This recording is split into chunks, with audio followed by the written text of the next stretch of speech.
And so in my 8 years now in the Florida legislature, we have been focused on solving all those everyday problems. And I actually want to ask you another question. Does anyone know where the Florida state capitol is? You can just shout it out. Yeah. Tallahassee. Perfect. Okay, how far is Tallahassee from here? 4 hours? Okay. So I drive to Tallahassee every week for about 90 days during legislative session.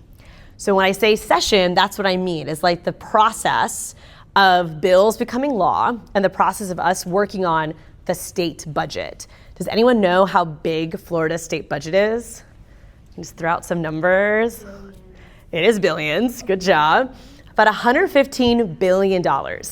Okay? So if you're a lawmaker, you're part of a group of elected officials across the political spectrum that has to make these tough choices on how $115 billion is spent every year. And that's not my money, that's your money, right? That's taxpayer money.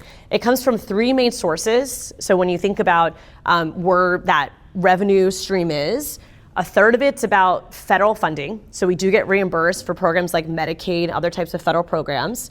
Another third is what are called trust funds. So whenever you buy gas or your parents buy gas, you pay a gas tax that goes into a transportation trust fund that is supposed to be reinvested in things like roads, public transportation, et cetera. And then the other third is what's called sales tax. So when everyone goes shop and you're buying some, makeup or what have you, right? You're paying a sales tax on that. So here in Orange County, half of that penny goes to Orange County schools, but the other 6 cents goes to the state legislature.